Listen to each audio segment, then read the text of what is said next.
Hello everyone, आज के हमारे इस वीडियो में हम लोग बात करने जा रहे हैं कि एकेडमिक एसेज लिखते समय आपको किन बातों का ध्यान रखना चाहिए।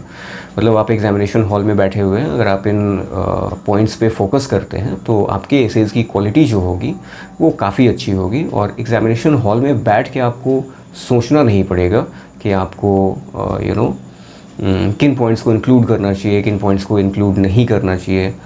तो इस वीडियो को देखने के बाद आप इन सभी बातों को पहले से जान जाएंगे और इससे होगा ये कि एग्ज़ामिनेशन में आप आसानी से समय बचाते हुए आप अपने एसे को कंप्लीट कर पाएंगे। तो हम लोग स्टार्ट करते हैं। टोटल मैं 4 पॉइंट्स के बारे में इस वीडियो में बात करूंगा। सबसे पहले मैं बात करूंगा स्ट्रक्चर के बारे में कि आपके एसेज का स्ट्रक्चर कैसा होना चाहिए। स्ट्रक्चर जो है काफ़ी इंपॉर्टेंट पार्ट है आपके एसे का। दूसरा मैं बात करूंगा कंटेंट के बारे में कि आपके कंटेंट की क्वालिटी को आप कैसे इंप्रूव करेंगे। तीसरा मैं बात करूंगा डेटा के बारे में, आपको क्या क्या इंक्लूड करना चाहिए जब भी आप एसेज लिखते हैं। और तीसरा मैं बात करूंगा रेफरेंसिंग के बारे में, एकेडमिक साइटेशंस के नाम से आप जानते हो उन्हें।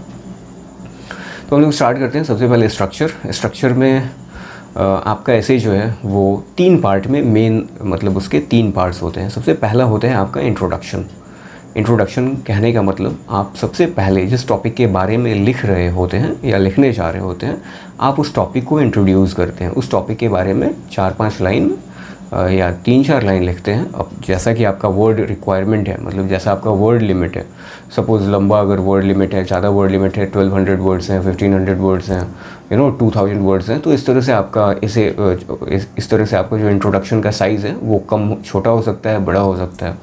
ये आपके वर्ड लिमिट पे डिपेंड करता है। ओके, तो इंट्रोडक्शन में आप करते क्या हैं, आप अपने टॉपिक को इंट्रोड्यूस करते हैं और इंट्रोडक्शन के लास्ट में, यानी इंट्रोडक्शन को 2 पार्ट में डिवाइड कर दीजिए। फर्स्ट पार्ट में आप इंट्रोड्यूस करते हैं टॉपिक को, आप बात करते हैं कि आपका पेपर किस चीज़ के बारे में होने जा रहा है, यानी आप अपने एसे में किस चीज़ के बारे में डिस्कस करने जा रहे हैं। अगर आप क्रिटिकल एनालिसिस करने जा रहे हैं तो आप उसमें बताएंगे कि आपका पेपर जो है वो एक क्रिटिकल एनालिसिस मतलब है इस पर्टिकुलर टॉपिक को लेके। ओके, तो ये आप इंट्रोड्यूस कर देते हैं और इंट्रोडक्शन के दूसरे पार्ट में आप उस पेपर के, मतलब उस एसे के स्ट्रक्चर के बारे में बात करते हैं कि वो किस तरह से आपने ऑर्गेनाइज़ किया है अपने वर्क को, यानी कितने हेडिंग्स हैं, कितने सब हेडिंग्स हैं। ओके, तो इस तरह से आप बताते हैं। सपोज़ अगर 3 हेडिंग्स हैं तो आप अपने इंट्रोडक्शन में ही इस चीज़ को मेंशन कर देते हैं कि टोटल 3 हेडिंग्स हैं और उन हेडिंग्स में इन बातों को डिस्कस किया गया है। ओके, तो ये हुआ आपका स्ट्रक्चर, मतलब आपके एसे का स्ट्रक्चर जो कि आप इंट्रोडक्शन में ही बता देते हैं। इंट्रोडक्शन के बाद आता है एसे का बॉडी। तो एसे का बॉडी जो है, मतलब सेकंड पार्ट एसे का जो है वो होता है मेन पार्ट होता है और सबसे ज़्यादा वर्ड्स जो है आपका बॉडी जो है, मतलब उस एसे का बॉडी जो है उसमें सबसे ज़्यादा वर्ड्स लगते हैं। सबसे ज़्यादा वर्ड्स आइडियली इंट्रोडक्शन लिखने में आपको वर्ड्स बर्बाद नहीं करने हैं और नहीं आपको कंक्लूजन लिखने में ज़्यादा वर्ड्स बर्बाद करते हैं। ओके, बॉडी जो है उसमें प्रॉपर तरीके से आपको अपना एनालिसिस, आपका खुद का आइडिया जो है, या आपने अगर दूसरे सोर्सेज से कुछ आइडियाज़ अगर आपने पिक किए हैं तो उनको आपको प्रॉपर तरीके से अरेंज करके लिखना होता है। तो आप अलग अलग हेडिंग्स आप ले सकते हैं, मतलब 2-3 हेडिंग्स बना सकते हैं डिपेंडिंग ऑन योर रिक्वायरमेंट्स। तो उसके बेसिस पे आप डिसाइड कर सकते हैं कि कितना आपका हेडिंग होगा, कितना सब हेडिंग होगा। अगर 2 हेडिंग में हो जाता है तो ओके, 3 में हो जाता है तो भी ठीक, 4-5 जितना हेडिंग आपको लगता है आप उतना हेडिंग बट आप यूज़लेस तरीके से उसमें नंबर ऑफ़ हेडिंग्स आप मत बढ़ाते चले जाइए। जो रिक्वायर्ड है, मतलब जो आइडियली आपको लगता है कि हाँ अभी यहाँ से मेरा कंप्लीट चेंज हो रहा है उस एसे में, आपके लिखने के फ़्लो में, तो आप वहाँ पे एक नई हेडिंग डाल सकते हैं। जैसे फॉर एग्जांपल अगर आपने सपोज़ किसी एक रिसेंट सपोज़ कोई लीगल आया change, GST for example. Okay, GST के बारे में हम लोग बात कर रहे हैं, जीएसटी के बारे में आपका ऐसे है तो आपको क्रिटिकल एनालिसिस करने को बोल दिया गया है कि जीएसटी का क्रिटिकल एनालिसिस लिख के दिखाइए।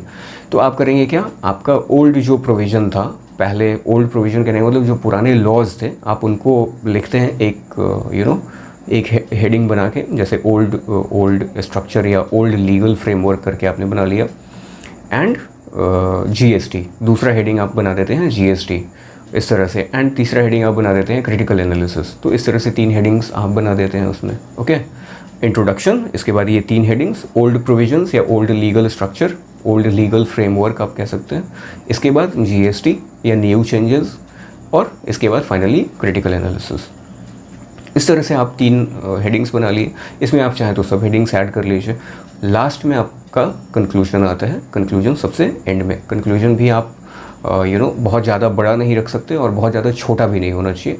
छोटा कहने का मतलब ऐसा नहीं कि आपने कुछ इंपॉर्टेंट जो चीज़ें आपको मेंशन करनी चाहिए थी वो आपने मिस कर दिया, और कुछ अननेसेसरी पार्ट जो कि आपको आइडियली कंक्लूजन में नहीं इंक्लूड करना चाहिए था वो आपने इंक्लूड कर लिया। ओके, तो इन पॉइंट्स पे ध्यान रखना होता है।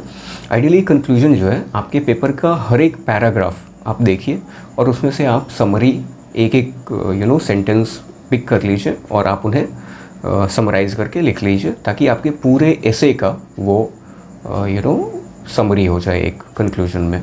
इंट्रोडक्शन का ऑब्वियसली आपको समराइज़ करके आपको कंक्लूजन में नहीं लिखना है, आपको बॉडी पार्ट जो है आपके एसे का, ओके, जितने भी आपने हेडिंग्स और सब हेडिंग्स यूज़ किए हैं उनका एक समरी बना के आपको कंक्लूजन में लिखना होता है। तो ये था कि आपके एसे का स्ट्रक्चर कैसे होना चाहिए, इंट्रोडक्शन, बॉडी एंड कंक्लूजन। एसे का ये फॉर्मेट है। ओके, इंट्रोडक्शन 2 पार्ट में है, वो मैंने बता दिया आपको। पहले पार्ट में आप डिस्कस करते हैं, आप इंट्रोड्यूस करते हैं अपने टॉपिक को, और इंट्रोडक्शन के दूसरे पार्ट में आप उस एसे के स्ट्रक्चर को बताते हैं कि मेरे एसे में 3 हेडिंग्स हैं, 3 सब हेडिंग्स हैं, उन हेडिंग्स में इन पॉइंट्स को मैंने डिस्कस किया है, उन सब हेडिंग्स में मैंने इन पॉइंट्स को डिस्कस किया है, और फाइनली मैंने कंक्लूजन प्रोवाइड किया है। ओके, तो इस तरह से आप बता देते हैं एंड फिर आप स्टार्ट करते हैं लिखना अपने उस टॉपिक के बारे में, उस मतलब एसे के बॉडी में लिखना स्टार्ट करते हैं, और इसके बाद आप फाइनली कंक्लूजन ड्रॉ करते हैं। इसके बाद हम लोग आते हैं कंटेंट पे। कंटेंट की क्वालिटी जो है वो डिपेंड करती है बहुत सारे फैक्टर्स पे। कई बार हम लोग एसेज को याद करते हैं, तो एसेज जो है वो याद करने की चीज़ नहीं है। स्कूल्स में हो सकता है कि अगर छोटे लेवल का अगर हो, छोटे लेवल कहने का मतलब जैसे कम क्लास का हो, 5th class, 6th class, 7th, 8th, तो हो सकता है कि वहाँ पे याद करके काम चल जाए। लेकिन जैसे आप बड़े क्लासेस में आते हैं ना, आप 10th में आ गए, 11th 12th में आ गए, या फिर आप ग्रेजुएशन में आ गए, या आप कम्पिटिटिव एग्जामिनेशंस में अगर आप लिख रहे हैं एसेज, तो फिर याद करना is not a good idea. Okay, याद करके आप कभी ऐसे नहीं लिख सकते। अगर आप याद करके जाते हैं तो उसमें स्कोर करना इम्पॉसिबल होगा। ओके, तो एसेज को लिखें कैसे?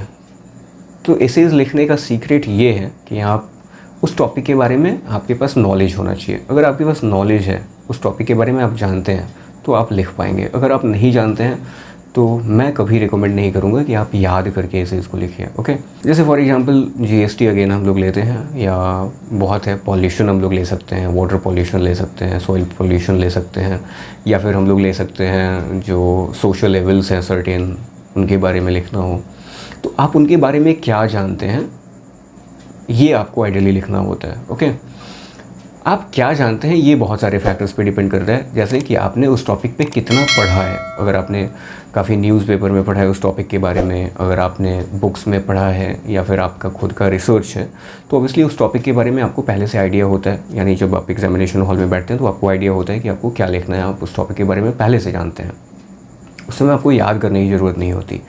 साथ ही साथ ध्यान देना होता है कि आपके पास वर्ड कैपेसिटी हो, मतलब अच्छी आपके पास वर्ड कैपेसिटी हो। अगर आपकी वर्ड कैपेसिटी अच्छी नहीं है तो फिर आपका जो एसे है उसकी क्वालिटी अच्छी नहीं हो पाएगी। तो आप ध्यान दीजिए कि उस टॉपिक के बारे में, जिस भी टॉपिक के बारे में आप लिखना चाह रहे हैं, उसके बारे में आप पहले से जानते हैं। और ये तभी पॉसिबल होगा जब आप लंबे समय से प्रिपरेशन करते चले आ रहे हैं। ओके, तो इससे होता क्या है ना कि आपको काफ़ी टॉपिक्स के बारे में जानकारी हो जाती है, प्लस अगर उस पर्टिकुलर टॉपिक के बारे में जानकारी नहीं भी हो तो आप रिलेट कर पाएंगे 2-3 अलग टॉपिक्स को, और इसके बाद आप खुद से उसमें अपना आइडिया जो है वो पुट कर पाएंगे। तो इससे भी आपका एसे जो है ना वो प्रॉपर तरीके से अरेंज हो जाता है और अच्छी क्वालिटी का हो जाता है। और साथ ही साथ वर्ड्स आपको हमेशा यूज़ करने होते हैं, जो कि एक तो ऐसे वर्ड्स नहीं कि बहुत कॉम्प्लिकेटेड हो। ऐसा नहीं कि आपका जो चेक कर रहा है पेपर और उसे ही नहीं समझ में आए, तो ऐसा भी नहीं होना चाहिए। ओके, आइडियली जो प्रॉपर आप लिख रहे हो अब एकदम ये भी नहीं होना चाहिए, उसे क्या कहूँ मैं, जैसे कि ऐसा रिफ्लेक्शन आए कि आपके पास आप सर्टेन हायर लेवल में जाते जाते हैं और आप खुद एग्जॉस्ट हो गया हो आपका वर्ड कैपेसिटी, ऐसा भी नहीं फील आना चाहिए आपका जो पेपर चेक कर रहा है। ओके, तो वर्ड कैपेसिटी आपकी सफिशिएंट होनी चाहिए, बहुत कॉम्प्लेक्स नहीं और नहीं बहुत ज़्यादा इजी। ओके, मॉडरेट मतलब मिडिल पाथ आपको फॉलो करना होता है। तो इस तरह से आपका जो एसे है वो मतलब उसकी क्वालिटी अच्छी होती है, उसके कंटेंट की क्वालिटी अच्छी होती है। कंटेंट में आगे मैं बात करूँ तो ग्रामेटिकल एरर्स नहीं होने चाहिए। अगर ग्रामर में आप बहुत सारा मिस्टेक करते हैं तो फिर आपके ऐसे की क्वालिटी ख़राब हो जाएगी। ग्रामर में बहुत ज़्यादा टेंशन नहीं लेना होता है। टेंशन नहीं लेना होता है इन द सेंस, अगर आप 3 चीज़ों पे फोकस करते हैं ग्रामर पार्ट में, जैसे आप फोकस करते हैं जो हमारे मॉडल वर्ब्स हैं उन पे फोकस करते हैं, अगर आप टेंस पे फोकस करते हैं, और अगर आप पास्ट की बातों को पास्ट टेंस में कहते हैं, प्रेजेंट की बातों को प्रेजेंट टेंस में कहते हैं और फ्यूचर की बातों को फ्यूचर टेंस में कहते हैं, तो ग्रामेटिकल एरर्स, साथ ही साथ प्रीपोजिशन वगैरह पे भी आप फोकस करते हैं, तो ग्रामेटिकल एरर्स होने का सवाल ही नहीं उठता। अगर होंगे भी तो बहुत कम होंगे, उससे ज़्यादा इम्पैक्ट नहीं आता, बहुत माइनर होंगे। ओके, लेकिन अगर आप पास्ट के इवेंट के बारे में बात कर रहे हैं और आप फ्यूचर टेंस यूज़ कर रहे हैं तो वो तो फिर यूज़लेस हो जाएगा। तो क्वालिटी में मैंने बताया आपको फोकस करना है कि आपके पास उस टॉपिक के बारे में नॉलेज हो। ये तभी होगा जब आप काफ़ी लंबे समय से प्रिपरेशन करते आ रहे हैं, काफ़ी लंबे समय से आप अलग अलग बुक्स पढ़ रहे हैं और न्यूज़पेपर में आर्टिकल्स देख रहे हैं। इसके बाद आपका जो वर्ड कैपेसिटी है वो अच्छा है, और इसके बाद आपका जो ग्रामेटिकल पार्ट है, मतलब ग्रामेटिकल मिस्टेक्स आप अगर नहीं करेंगे अपने एसेज में, तो इससे आपके एसे की क्वालिटी जो है वो अच्छी होगी, आपके कंटेंट की क्वालिटी जो है अच्छी होगी। इसके बाद हम लोग बात करेंगे डेटा मैंने बताया था, हालांकि आइडियली ये कंटेंट का ही पार्ट है। तो जब भी आप एसेज लिख रहे होते हैं ना, तो उसमें आपकी कोशिश होनी चाहिए कि आप बहुत ज़्यादा तो नहीं, बहुत ज़्यादा इन द सेंस कि बहुत ज़्यादा टेक्निकल नहीं बनाते हुए, जहाँ भी एप्रोप्रिएट हो, जहाँ भी मतलब लगे कि आपको सर्टेन डेटा यूज़ करना चाहिए। जैसे अगर आप कोई ऐसे लिख रहे हो और उसमें जीडीपी ग्रोथ रेट की बात आ जाए, तो आपको आइडियली मेंशन कर देना चाहिए कि हाँ 2000 2012 में इतना जीडीपी ग्रोथ रेट था, 2014 में इतना था, 2018 में इतना था, 2020 में इतना है, एंड 2021 में प्रेडिक्ट किया गया है कि इतना रहेगा। ओके, तो ये आपको आइडियली पता होना चाहिए कि ग्रोथ रेट उस समय कितना था। अगर आप उस नंबर को मेंशन करते हैं ना, तो ये आपके ऐसे की क्वालिटी को काफ़ी हद तक इम्प्रूव कर देता है। आपको नंबर्स मेंशन कर सकते हैं, आप डेट्स मेंशन कर सकते हैं, आप अगर किसी पर्टिकुलर ऑथर को रेफ़र कर रहे हैं अपने ऐसे में, ओके, या किसी रिसर्च रिपोर्ट को रेफ़र कर रहे हैं, तो आपको आइडियली उस रिसर्च रिपोर्ट का नाम, जिस इंस्टीट्यूट ने उसे पब्लिश किया था उसका नाम, जिस ऑथर का था, अगर किसी एक पर्टिकुलर ऑथर का था तो उसका नाम, या फिर अगर कई बार होता है कि इंस्टीट्यूशन पब्लिश करता है बिना किसी ऑथर के नाम के, तो उस इंस्टीट्यूशन का नाम उस कंडीशन में आपको आइडियली मेंशन करना चाहिए, और डेट के साथ, यानी ईयर, किस साल वो पब्लिश किया गया था उस साल के मतलब साथ आपको मेंशन करना चाहिए। इससे होता क्या है, आपके ऐसे की क्वालिटी, अगेन आपके कंटेंट की क्वालिटी जो है वो काफ़ी हद तक इम्प्रूव हो जाती है। फोर्थ पे आते हैं हम लोग रेफरेंसिंग जो है वो आइडियली आप एग्जामिनेशन हॉल में बैठ के रेफरेंसिंग नहीं यूज़ करते। ओके, जब भी आप एसेज लिखते हैं, जब जब असाइनमेंट्स आपको मिले हुए हैं, तो आप रेफरेंसिंग यूज़ करते हैं या साइटेशंस यूज़ करते हैं। हालांकि मैं इसके बारे में बता देना चाहता हूँ, आपका एसे जो है ना, वो उसे हम लोग 2 पार्ट में डिवाइड करते हैं। एक तो आपका खुद का आइडिया, और एक जो है आपने दूसरे के आइडियाज़ को अपने वर्ड्स में एक्सप्रेस किया है। जब भी मैं किसी चीज़ को बता रहा होता हूँ, तो ऐसा नहीं है कि मैं उस चीज़ के बारे में पूरी तरह से जानता हूँ। मैंने कहीं ना कहीं से ऑब्वियसली कुछ चीज़ों को पढ़ा होता है और कुछ मेरा खुद का एनालिसिस होता है। तो जिस पार्ट को मैंने पढ़ा है ना, आइडियली मुझे एक्नॉलेज करना चाहिए कि मैंने कहाँ से पढ़ा है, किस ऑथर का वो कहा हुआ है, या किस बुक में मैंने ये, या जिस फॉर एग्जांपल अगर मैंने किसी वेबसाइट पे पढ़ा तो उस वेबसाइट का नाम, जिसने भी लिखा था उस आर्टिकल को तो उस ऑथर का नाम, ओके, उस पब्लिशर का नाम जिसने भी उसे पब्लिश किया गया था, किस साल वो पब्लिश किया गया था आर्टिकल, या फिर जो भी एकेडमिक मटेरियल है तो किस साल वो पब्लिश किया गया था। ये सारे डिटेल्स को मुझे आइडियली इंक्लूड करना चाहिए एसे के लास्ट में रेफरेंस लिस्ट देके। ओके, मैंने ऐसा नोटिस किया है ना कि हमारे यहाँ स्कूल्स में तो रेफरेंसिंग के बारे में लोगों को आइडिया नहीं होता, इवन कॉलेजेस में भी आइडिया नहीं होता, जब तक कि आप किसी रेप्यूटेड इंस्टीट्यूशन से जुड़े हुए ना हो। जैसे IIT से अगर आप हैं तो हो सकता है कि आपको साइटेशंस के बारे में जानकारी हो, या IIMs में जब आप कोई रिसर्च रिपोर्ट लिखते हैं तो उस समय साइटेशंस का आपको आइडिया हो जाता है कि हाँ, आपको जब किसी दूसरे सोर्स को आप यूज़ कर रहे हैं अपने रिसर्च पेपर में, तो आपको आइडियली एक्नॉलेज करना चाहिए उस ऑथर को। लेकिन ऐसे अगर हम लोग बाकी के कॉलेजेस की बात करें तो वहाँ पे इन चीज़ों पे ध्यान नहीं दिया जाता।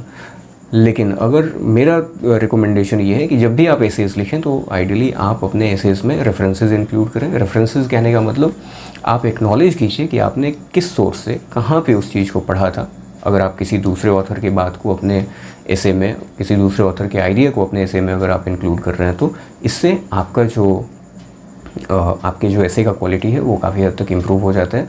तो ये टोटल 4 पॉइंट्स मैंने बताए। इन चारों पॉइंट्स को अगर आप इन चारों पॉइंट्स पे आप फोकस करते हैं तो आपके एसे की क्वालिटी जो है वो काफ़ी अच्छी होगी और आपका स्कोर जो है वो बहुत ही बढ़िया हो जाएगा। तो आप ऑब्वियसली स्टार्ट कर दीजिए अभी से ही प्रैक्टिस करना। और अगर आपको नई चीज़ें सीखने को मिली इस वीडियो से तो हमारे चैनल को सब्सक्राइब कीजिए और अपने दोस्तों के साथ भी शेयर कीजिए।